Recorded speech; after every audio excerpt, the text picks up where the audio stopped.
북중미 월드컵 32강 진출 실패에 책임을 지고 사퇴한 홍명보 전 감독이 귀국 이틀 만인 어제 돌연 미국으로 향했습니다. 네, 또 지방선거 이후 27일 동안 봉쇄됐던 올림픽공원 개표소가 어제 처음으로 열렸지만 맹탕 현장 검증이란 지적도 나오고 있습니다. 관련 내용 양지민 변호사, 허주연 변호사와 나눠보겠습니다. 어서 오십시오. 안녕하세요. 안녕하세요. 네. 자, 홍명보 전 축구대표팀 감독 귀국 이틀 만인 어제 돌연 미국으로 떠났습니다. 홍 전 감독의 얘기 먼저 듣고 오겠습니다. 제가 할 얘기는 있는데 언젠가는 이게 다 얘기가 잘 나올 거예요. 선수들 전체적으로 내부는 없었어요. 제가 그때도 말씀드렸지만은 전체적인 내부는 없었어요. 그러면 저희는. 감독님 사실 그 뭐 옌스 선수 관련해서도 옌스는 어떤 거죠? 뭐 규율을 어겼다 뭐 이런 또 얘기 아니요, 추측들이 나오고 있는데 뭐 그런 거는 없을까요? 그런 거 없어요. 뭐 선수 기용과 관련해서 그런 부분은 네, 그런 건 전혀 없어요. 모르겠어요. 지금 제 귀국 날짜는 언제 될지 모르니까. 여기까지만 하세요. 네, 보신 것처럼 모자를 쓰고 또 마스크를 쓴 홍명보 전 감독. 제가 할 얘기는 있는데 언젠가는 이게 다 이야기가 잘 나올 거예요 라고 얘기를 했습니다. 이게 내가 지금 할 말은 있는데 참고 있다. 지금은 시점이 아닌 것 같다. 이런 의미로 봐야 되겠죠. 그렇죠. 아무래도 이제 외부에서 여러 가지 의혹 제기들이 계속되고 있는 상황이고 그 의혹 제기의 핵심이라고 할 수 있는 것은 결국 선수단 사이의 갈등 그리고 그런 것을 오히려 갈등을 봉합하기보다는 좀 갈등의 단초를 감독이 제공한 것 아니냐. 그리고 소통이 너무 부재했다. 이런 것들이 전술을 잘못 썼다. 뭐 이런 거 외적으로 지금 지적이 되고 있는 그런 상황입니다. 홍명보 전 감독의 경우에는 가족이 머무르고 있는 이 미국으로 지금 출국을 한 것으로 알려지고 있고 거기에서 앞서서 이제 인터뷰에서도 보셨지만 뭐 귀국 날짜는 언제가 될지 모른다라는 이야기도 했어요. 그래서 아마 장기간 체류로 이어질 가능성도 좀 있어 보이고요. 그리고 지금 제기되고 있는 일각의 뭐 여러 가지 의혹에 대해서는 뭐 규율 위반이라든지 선수단 내부의 갈등이라든지 이런 건 전혀 없었다라고 밝히고 있는 상황인데 다만 국민들이 정말 묻고 싶어하는 그러한 감독 선임의 절차라든지 아니면 실제 가서 왜 특정 선수들에 대해서 선발로 출전을 안 시키고 기용을 안 했는지 이런 부분들에 대해서까지 상세한 답은 좀 나온 것이 아니기 때문에 그러한 국민들이 가지고 있는 의문 내지는 의혹은 아직 좀 여전하다라는 생각도 듭니다. 네, 자, 홍 전 감독에 대해서 기자의 여러 가지 질문이 있었습니다. 특히나 뭐 선수 기용 문제 그리고 경기의 결과에 대한 문제. 사실 모든 국민이 질 수도 있고 이길 수도 있다라고 생각을 하고 골을 넣을 수도 있고 못 넣을 수도 있다라고 생각은 하지만 지금 감독의 입에서 결과론적인 얘기가 나왔거든요. 이게 감독도 이런 생각을 하고 있는 게 맞느냐라는 비판도 좀 제기될 수 있는데 어떻게 좀 보세요? 그 부분이 사실 국민들이 이번 사태에 대해서 가장 분노하는 지점이라는 생각이 듭니다. 사실 국민들이 월드컵에서 성적을 가지고 이렇게 분노하고 있는 것이 아니죠. 그동안에 이 홍명보 감독의 전술이 과연 무엇이냐 이 부분에 대한 의문이 있었고 그 전술이 과연 유효적절한 것이었냐에 대한 의문이 있었는데 이번 사태가 촉발되고 이렇게 어이없는 성적을 받아든 이후에 홍명보 감독은 여기에 대한 답변을 할 기회가 여러 차례 있었지만 단 한 번도 구체적인 얘기를 한 적이 없습니다. 그리고 이제 와서 특히 단 한 번도 선발 출전을 하지 않았던 최강 전력이었던 손흥민 선수를 조기 교체한다든가 아니면 후반전에 뒤늦게야 조커로 투입해서 결국에는 그 능력을 활용하지 못했다든가 이런 문제들 그리고 이제까지 있었던 뭐 의혹이기는 합니다만 홍명보 감독이 손흥민 선수를 보는 관점이나 손흥민 선수에 대한 활용법이 부정적이었다는 그런 내부적인 갈등이 있다 이런 것들에 대해서 사실 홍명보 감독이 제대로 설명하지 못했거든요. 근데 이제 와서 결과가 그런 것이다.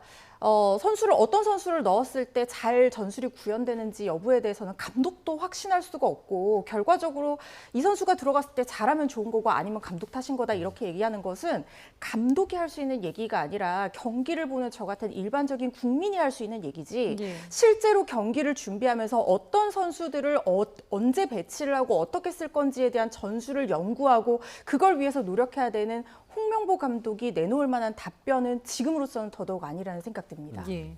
그래서 여러 가지로 이제 의혹들이 계속 제기되고 있고 그게 완전히 사라지지 않는 그런 상황인데 진중우 의원이 계속 좀 그런 관련 의혹 제보들을 받고 있다라고 밝혔거든요. 특히 이제 홍명보 전 감독하고 선수들이 라커룸에서 약간 좀 불화가 있었다 뭐 이런 얘기들도 전해지고 있는데 사실관계를 물론 이제 따져봐야 되겠지만 이런 부분들 어떻게 봐야 될까요?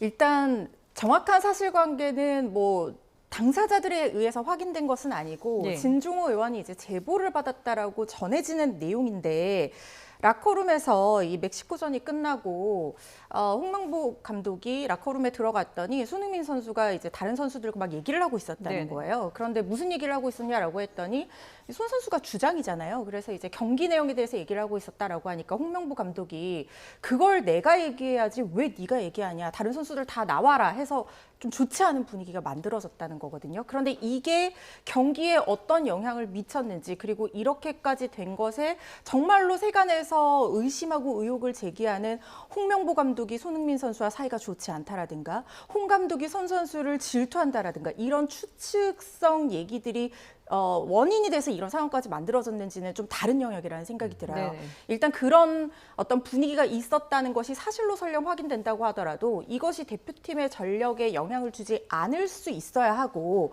그걸 만드는 역할이 결국에는 홍명보 감독이 해야 되는 일이거든요. 감독이라고 하는 것은 단순히 전술만 짜고 이 선수들을 뭐 대회에 나가기 위해서 훈련시키고 이게 아니라 이런 선수단 내부의 갈등이라든가 선수들이 최상의 컨디션을 유지할 수 있도록 내부적으로 협심하게 만드는 그런 조율자의 역할도 해야 되는 것이 바로 감독의 역할인데 그 부분에 대해서는 어떠한 경위로든 내분이 설령 없었다 하더라도 믿을 수 없는 경기력을 보여준 남아공의 선수들의 부진을 보면 감독이 어느 정도 책임을 지게 돼야 되는 상황은 맞는 것 같다는 생각 듭니다. 네, 그래서 이 부분 때문에 이제 감독이 팀 내 장악력이 좀 부족하지 않았나라는 얘기가 나오고 있는 상황이고 또 다른 갈등 문제. 그러니까 언론 인터뷰를 선수들이 응할지 말지 이 여부를 두고 사실상의 최고참인 손흥민 선수와 이재성 선수가 하지 말자라고 얘기를 했는데 일부 선수가 이 인터뷰에 응해서 그로 인해서 좀 내부 갈등이 불거졌다 이런 내용도 나오더라고요. 그렇죠. 그러니까 지금 이 갈등의 시작은 손흥민 선수가 이 훈련을 받고 있던 이 체코전 직전에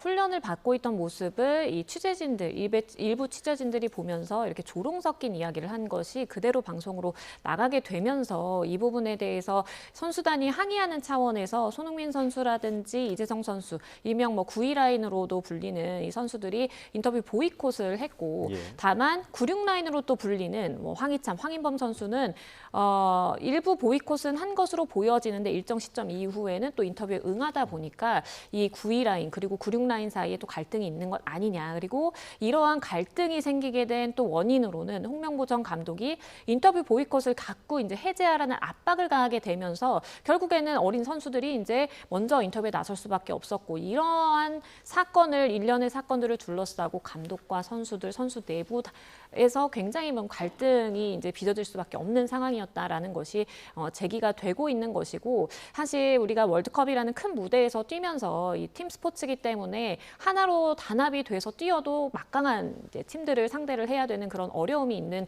절차인데 그런데 이러한 다른 전술이라든지 전략 외적인 문제로 이렇게 갈등이 빚어지는 그 상황 자체가 우리 축구팀 선수들이 굉장히 본인의 실력을 만끽하고 다 발휘하기는 어려운 그런 측면이 있었다라는 지적이 제기되고요. 무엇보다도 여기서의 이제 핵심은 과연 홍명보 전 감독이 이러한 갈등을 봉합하고 없애기 위해서 노력을 한 것이 아니라 일부 선수들에 대해서 조금 감정을 가지고 인터뷰를 해라 마라 이렇게 하면서 했던 부분이 있는지 이런 것들이 이제 국민들이 관심을 갖는 부분인데 물론 뭐 짧게 진행된 인터뷰에서 그건 사실이 아니다라고 홍명보 전 감독이 밝히기는 했습니다. 예. 뭐 그런 불화설은 사실이 아니다라고 홍 전 감독은 얘기를 했지만 그래도 아직까지 명확하게 이제 이 부분이 해소가 되지 않고 있고 여러 가지 의혹과 주장이 엇갈리면서 이제 사실 공방, 진실 공방으로까지 이제 번지는 그런 느낌인데 어쨌든 지금 이런 혼란스러운 상황에서 홍명보 전 감독은 미국으로 가지 않았습니까?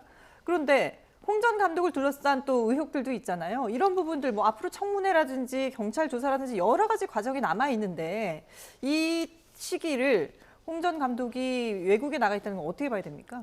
그렇죠. 아무래도 좀 절차가 지연될 수밖에 없는 그런 좀 한계가 있어 보입니다. 가족이 머무르고 있는 뭐 미국으로 출국을 하면서 기한을 못 받지 않고 출국을 한 상황이기 때문에 사실 문체위에서 여러 가지 뭐 감독 선임 절차라든지 연봉 관련 협상된 부분이라든지 여러 가지 국가 지원금이 쓰이게 된 절차에 대해서 좀 물어보겠다. 증인으로 채택이 될 것이 예정된 수순이었는데 해외에 나가 버린 상황이기 때문에 네. 사실 자리하지 못할 가능성이 굉장히 높아 보이고요. 그리고 이러한 이 국회 증인으로 출석하는 것 외에도 지금 한 시민단체에서 업무상 배임이라든지 직권남용 등을 들어서 지금 고발을 해놓은 상황인데 이 사건도 사실 피고발인 조사 이후에 고발인 조사도 이제 이루어지게 될 것인데 피고발인으로서 이 홍명보 전 감독이 해외에 출국 중이어서 나는 지금 못 나간다라고 한다면 그 기한 자체 그러니까 조사가 이루어지게 되는 그 시점이 뒤로 밀릴 수밖에 없다라는 것은 현재로서는 어쩔 수 없는 사실로 받아들여집니다. 네,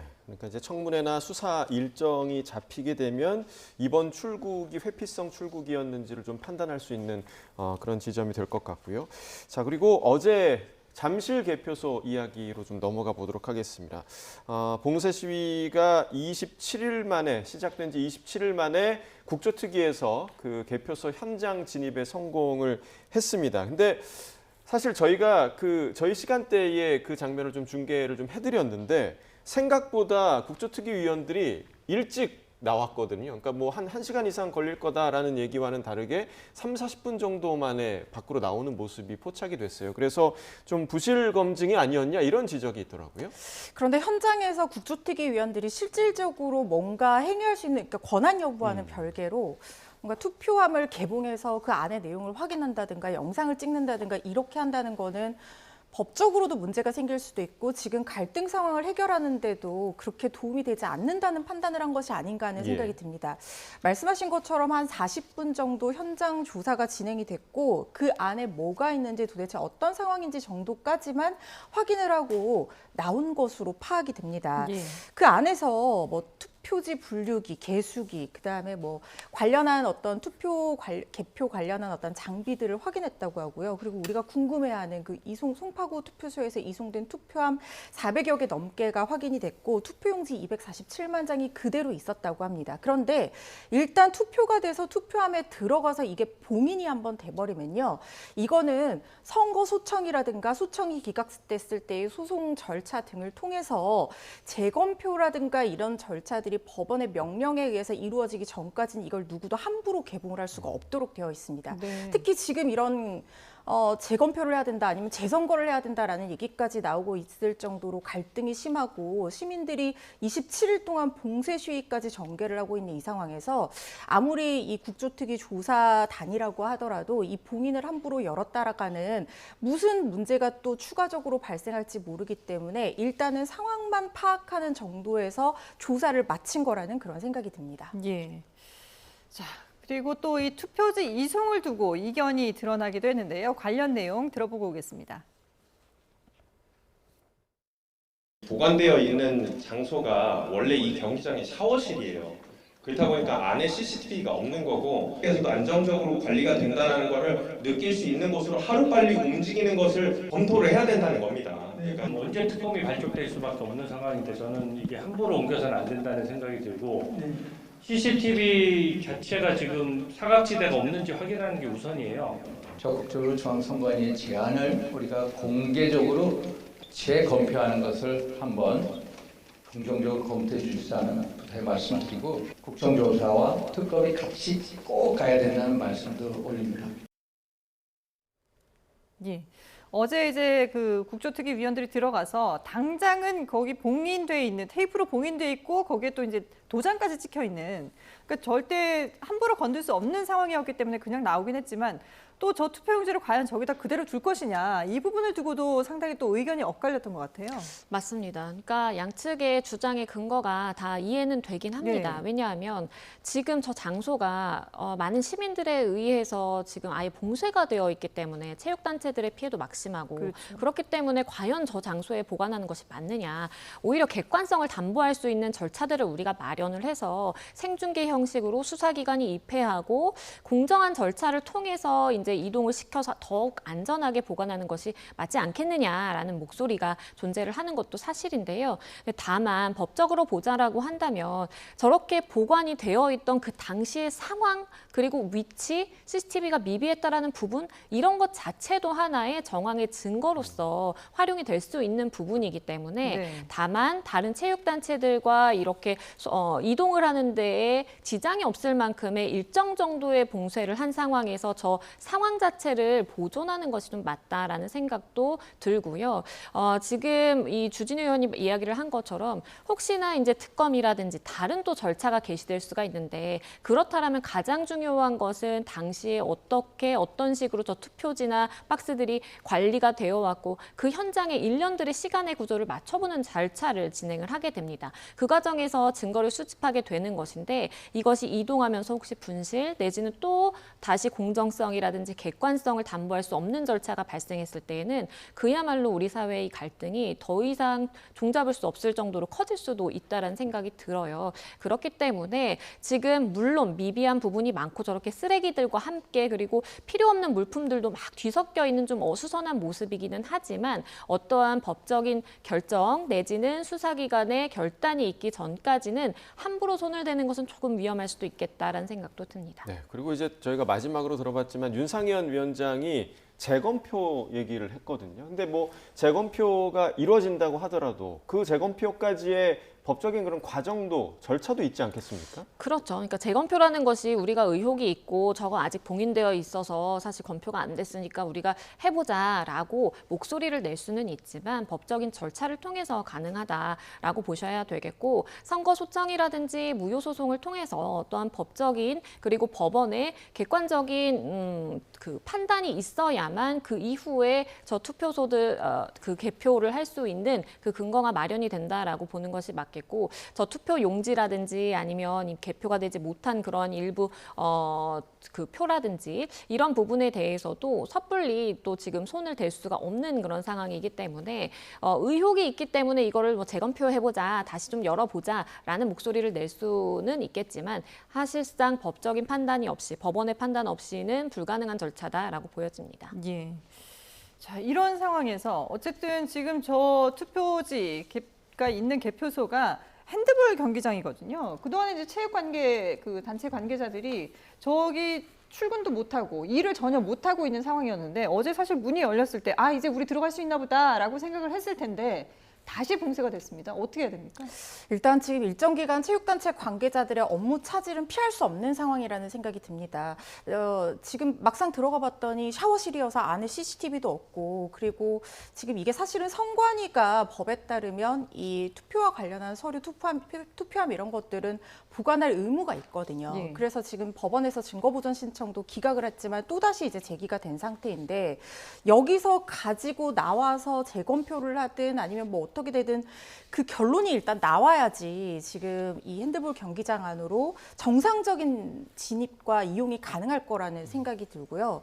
지금 여야가 합의를 한다고 하면 일단 서울시장 선거소청이 접수가 된 상태이기 때문에 이걸 선거소청 단위에서도 그러니까 이 선거소청 단위에서는 선관위의 판단으로 이 재검표 여부를 결정을 할 수가 있거든요. 그런데 지금 원래는 원칙적으로는 선관위 직원들이 들어가서 이 재검표를 해가지고 다시 한번 상황을 살펴보는 것이 맞는데 지금 여야도 그렇고 정치권이든 시민들이든 누구도 믿을 수가 없다라고 하면서 갈등이 굉장히 심화된 상태이기 때문에 강동원 중앙선관위 사무총장 직무대행이 이거를 여야 합의해서 선관위 직원도 들어가고 그리고 공정성을 담보하기 위해서 아직 소송 단계는 아니지만 법원에서 관련한 직원들이 입회하에 객관적으로 재검표를 한번 실시해보자라는 안을 제안한 상태이거든요. 이게 합의로 좀 이루어져서 만약에 재검표가 돼서 뭔가 의혹이 해소되는 상황이 온다라고 하면 그때서야 체육단체 관계자들이 여기를 정상적으로 이용할 수 있는 상황이 되지 않을까 싶습니다. 네. 자, 어제도 그 현장 검증 그 현장에 상당히 많은 인파가 몰렸었다고 하고요. 여전히 지금 재봉쇄가 되면서 많은 분들이 또 현장에 있을 것으로 예상이 되는데 지금 그 어제 일은 아니었습니다만 최근에 그 현장에서 경찰관을 폭행한 혐의를 받는 남성들이 있었습니다. 이 남성 2명에 대한 구속영장이 기각됐는데 이 재판부의 판단 좀 어떻게 보셨습니까? 말씀해주신 이 사건의 경우에는 경찰을 향해서 당신 뭐 선관위 직원이지 위장해서 들어온 거지라고 이야기를 하면서 사실상 경찰에 대한 이제 폭행을 가한 그런 사건입니다. 예. 3명이 당시에 연루가 됐다라고 이야기가 나왔는데 그중에 2명에 대해서 인적사항을 특정할 수 있었고요. 2명에 대해서 구속영장 청구가 돼서 영장실질심사가 있었는데 결국 기각이 된 그런 상황입니다.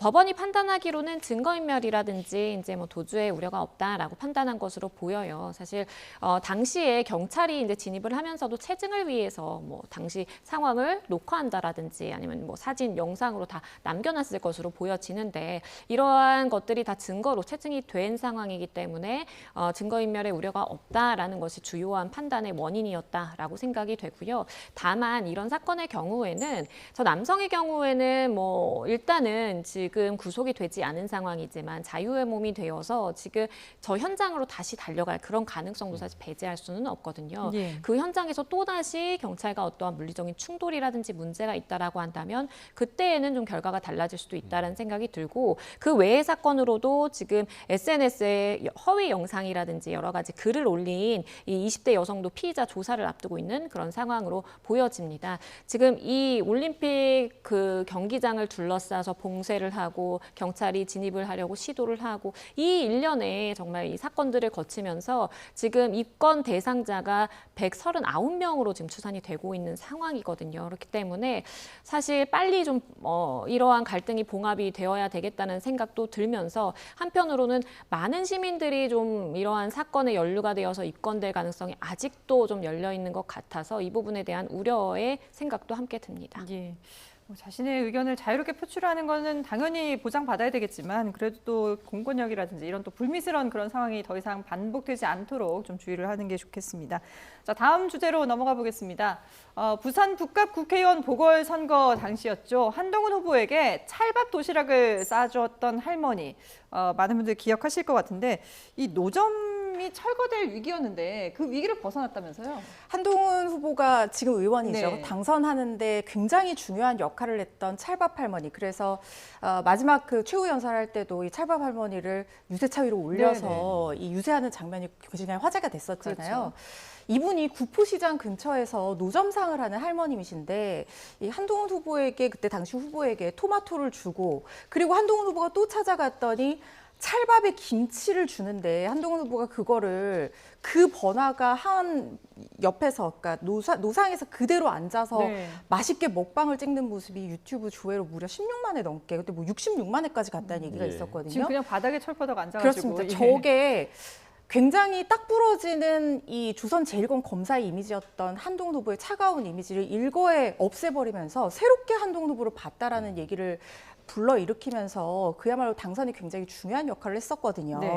그런데 이 할머니가 최근에 민원을 굉장히 많이 받았다고 합니다. 물론 할머니에게 직접 제기되는 민원이 아니라 이 북구청에 하루에 최소 10통 이상의 민원이 와서 이거 불법 노점 아니냐, 단속해야 된다, 철거해야 된다 이런 민원들이 제기가 됐고 그래서 이 소속 공무원들이 실제로 나가서 계도를 했는데 할머니가 이제 거부를 했다라는 거예요. 이게 생계라는 거죠. 그래서 이 노점 철거에 대한 입간판을 한 10개 정도 세우고 노란 줄로 이렇게 둘러쳐서 할머니의 장사가 사실상 좀 어렵게 됐던 상황이라고 합니다. 그런데 정명희 구청장이 이분은 이제 민주당 쪽 구청장이신데 이분이 괜한 정치적인 오해로 이게 번지는 게 좀 그렇다. 그래서 이 입간판들은 철거하고 그렇다 하더라도 어쨌든 지자체 공무원으로서 계도는 해야 되니까 앞으로는 구두로 계도를 해서 노점이 시민들에게 불편하거나 안전 위험이 없도록 하겠다 이렇게 얘기를 하고 있는 상황이어서요. 일단 지금 강제 철거될 위기는 피한 상태입니다. 네.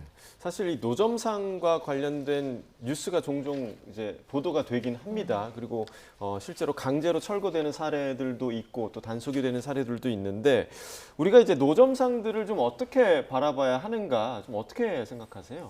그러니까 이게 법적으로만 접근을 하면 이제 도로법상에 도로를 저렇게 점용하려면 도로 점용 허가를 없도록 되어 있습니다. 이러한 허가를 받지 않고 저렇게 이제 노상으로 장사를 한다라든지 어떠한 이 경제적인 이득을 취하기 위한 영업 활동을 하게 되면 충분히 문제가 될 수는 있는 것이죠. 근데 다만 행정청이라든지 관청에서도 이 부분에 대해서 노점상에 대해서 막무가내로 조사를 하지 않는 그러한 이유가 사실 생존권이라든지 아니면 다른 시민들의 통행권 내지는 뭐 여러 가지 그 질서 유지라든지 가치들이 혼재되어 있기 때문에 이 사이에 균형을 맞추는 것이 중요하다라는 판단해서 그렇게 하고 있는 것으로 보여집니다. 그래서 처음에도 그냥 다 아예 철거한다라든지 없애라고 하지 않고 입간판을 설치하고 최대한 이제 계도를 하는 것으로 보여지는데요. 이러한 문제점을 해결하기 위한 타겟책으로서 차라리 이 거리 가게로 등록을 하고 허가를 해서 아예 관리를 하자라는 또 이야기도 나오거든요. 다만 이러한 거리 가게로 허가를 받고 이제 적법하게 운영을 하게 되면 또 일정 정도의 이제 수수료 내지는 임대료식의 비용이 발생할 수 있기 때문에 그 부분을 굉장히 좀 낮게 책정을 해서 합의할 만한 그러한 지점을 마련을 하는 것이 좀 합리적인 방안이 될 수도 있겠다라는 생각도 듭니다. 네, 사회적으로 좀 고민이 필요한 부분이라고 좀 생각이 들고요. 자, 이번에는 일본 이야기를 잠깐 좀 해보겠습니다. 일본에서는요, 최근 부츠카리, 이른바 어깨빵이라고 불리는 행위가 사회 문제로 지적되고 있는데 국내 한 유튜버가 일본에 가서 이 문제를 지적한 영상이 화제가 되고 있습니다. 함께 보시겠습니다. 자, 일본의 한 번화가인데요. 앞에 반팔 티셔츠 입은 남성을 주목해 주시죠. 이렇게 반대편에서 오는 사람들을 일부러 어깨로 툭툭 치고 지나가는 모습입니다. 남녀 가릴 것 없이 이른바 어깨빵을 일삼는 남성의 행태에 지나가는 사람들 황당하다는 듯이 쳐다보는데 이렇게 뒤에 있는 남성과 재밌다는 듯이 서로 웃음을 주고받기도 했습니다. 자, 이 영상을 촬영하고 있던 유튜버 보다 못해 이 남성을 따라가서 항의를 하기 시작하는데요. 남성의 행동을 그대로 되갚아주면서 이른바 참교육을 합니다. 이렇게 치고 다니냐고 어깨를 이렇게 한 거냐고 하자. 해당 유튜버의 속 시원한 경고에 일본 누리꾼들마저 감사의 뜻을 전하는 댓글이 이어졌는데요. 실제로 일본에서는 최근 행인의 어깨나 팔꿈치 등을 고의로 노려 부딪히고 지나가는 부츠카리가 고질적인 사회 문제로 지적돼 왔고요. 일본 사법당국도 이에 대한 강력한 처벌 기조를 보이고 있는 상황입니다. 자, 온라인에서는 이 참교육 영상으로 상당히 좀 화제가 되고 있는데 이 이른바 어깨빵이라는 게 일본에서 여성이나 뭐 어린아이, 노약자 등 그러니까 자신보다 좀 약해 보이는 사람으로 일삼는 그런 경우가 굉장히 많다고 하더라고요. 전형적인 강약 약강 형태의 이상동기 범죄라고 표현할 수가 있겠습니다. 부츠카리라고 해서 이게 일본어로 무슨 얘기냐면 굉장히 붐비는 공공장소에서 우리가 지나가다가 어쩔 수 없이 어깨를 서로 부딪히는 경우가 있잖아요. 네. 그럴 때는 죄송합니다라고 얘기를 하고 자리를 피하게 되는데 이건 의도적으로 굉장히 강한 힘으로 누군가를 밀치는 거예요. 그런데 그 피해 대상들이 자신보다 덩치가 큰 사람이라든가 남성이라든가 이렇게 대항하기가 어려울 것 같아 보이는 피해자가 아니라 여성이라든가 어린아이, 노약자 이렇게 좀 상대적으로 체구가 작고 약해 보이는 사람한테 이런 식으로 가해 행위를 마치 실수인 것처럼 가장해서 하는 겁니다. 이게 하루 이틀 일이 아니고요. 2018년에 한 남성이 30초 만에 최소 여성 4명과 고의 충돌하는 영상이 일본 전역으로 퍼지면서 그때부터 문제가 됐던 건데 네. 지금 더 큰 문제는 뭐냐면 이게 계속해서 이어지면서 전 일본으로 일파만파 퍼지고 있고 우리나라 국민들이 또 피해자가 되는 영상까지도 공개가 되면서 우리나라에서도 이렇게 문제가 되고 있는 겁니다. 예. 그런데 최근에 걸그룹 리셋느 멤버가 일본에서 이런 비슷한 상황을 겪었다고 하는데 주로 이제 우리 방금도 말씀하셨지만 우리 한국 관광객들이 일본을 많이 찾잖아요. 그러다 보니까 한국 관광객을 대상으로 표적으로 삼는 경우들도 많다고 하더라고요.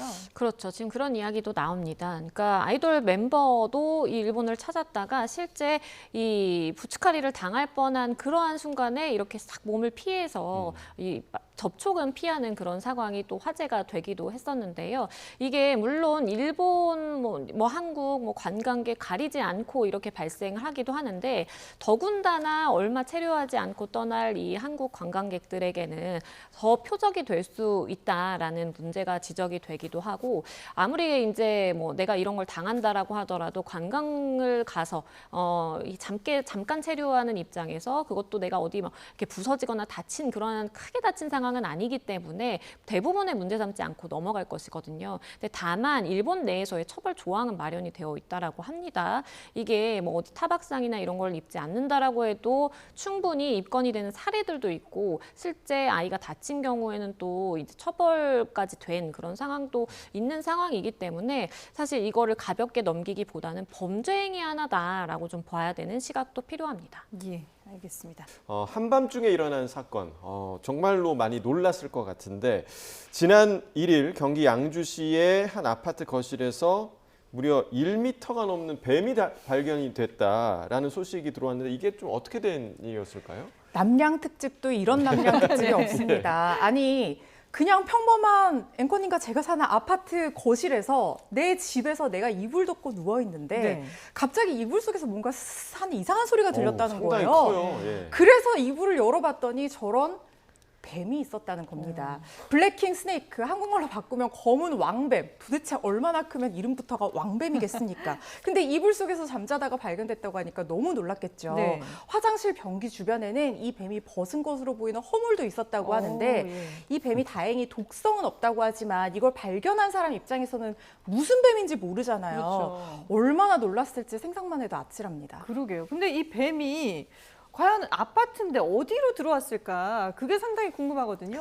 지금 가장 유력하게 이야기가 되는 것은 인근 세대에서 키우던 이 애완용 뱀이 탈출했을 가능성이 이야기가 되고 있습니다. 네. 화장실 변기 주변에서 이 허물이 발견됐는데 그걸 본다면 배수관이나 어떤 공동 배관을 타고 이동한 게 아닌가라는 추측이 가능하고요. 예. 물론 이 물리지는 않았고 뭐 독성이 없는 뱀이라고 하더라도 굉장히 놀라고 당황할 수밖에 없잖아요.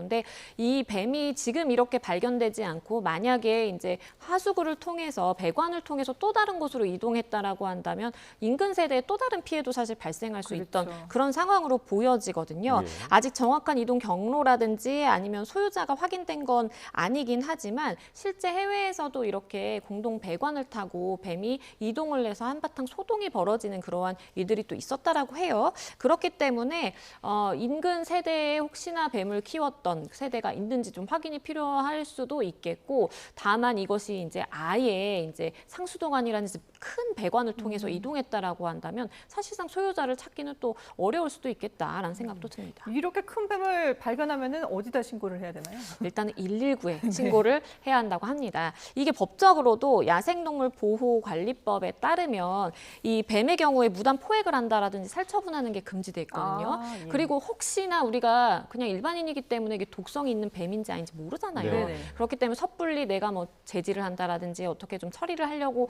하는 것은 굉장히 위험할 수가 있겠고 119에 신고를 해서 이 전문가의 도움을 받는 것이 낫겠다라고 일반적으로 권고가 됩니다. 네. 저희가 계속 보여드리고 있는데도 계속 소름이 끼치는 그러게요. 장면인 것 같습니다. 자, 오늘 준비한 마지막 주제인데요. 119 구조견 충성이의 은퇴식이 열렸다고 합니다. 잠시 화면 함께 보시겠습니다. 충성이 목에 달린 방울 소리가 먼저 들렸었고요. 네, 목소리랑 같이 이렇게 들렸었는데 그때 이제 살았다라는 생각이 들었었어요. 일단 구조견 자체가 일단 사람 한 30명 정도의 구조 능력을 합니다. 그래서 더 대체할 그런 장비들은 제가 생각했을 때는 없을 것 같고 앞으로도 더 많은 구조견이 있었으면 좋을 것 같습니다. 네, 들으신 것처럼 사람 30명 정도의 구조 능력이 있는 구조견 충성이가 7년간 활약을 하다가 이제 은퇴를 했다고 하는데 활약이 정말 대단했다고 하더라고요. 고마운 구조견입니다. 예. 이제는 퇴역을 하게 됐는데 11살 나이로 퇴역을 한다고 하면 사실 통상적인 구조견들이 7, 8살 되면 퇴역한다고 하거든요. 그런데 굉장히 오래 활동을 한 겁니다. 그것만 봐도 능력을 우리가 짐작을 할 수가 있죠.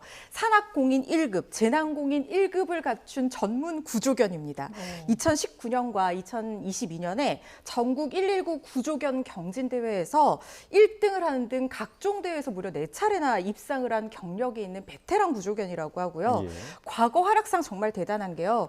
울산 화력발전소 붕괴 현장을 수색하기도 했고 부산 일광산에서 조난자 보신 것처럼 수색하기도 했고 광주 화정동 아파트 붕괴 현장 수색에 투입되기도 했고요. 또 기장군 삼각산 사하구 응봉 봉수대에서 길을 잃었던 치매 환자를 발견해서 무사히 집으로 돌려보내는 역할을 하기도 했거든요. 예. 사람보다 후각이라든가 이 청각이 굉장히 발달한 만큼 이렇게 능력 있는 구조견들이 무려 16명의 소중한 생명을 살렸고 더 많은 활동들을 하고 있어서 무척 보기가 좋습니다. 예, 보기에도 참 늠름해 보이고 용맹해 보이는데 근데 이렇게 은퇴를 하고 과연 그럼 그 이후에 은퇴 이후 제2의 견생은 어떻게 살아야 되나 했는데 좋은 집으로 입양이 됐다고 하더라고요. 그렇죠. 제2의 견생은 이 전원주택에서 행복한 노후를 보낼 것으로 지금 예견이 되고 있습니다. 이 현장 실사라든지 이 가족이 정말 이 키울 수 있는 능력이 되느냐, 환경이 되느냐 이런 것들을 잘 조사를 거쳐서 이 청주에 위치한 한 가정으로 지금 가게 될 예정이라고 하고요.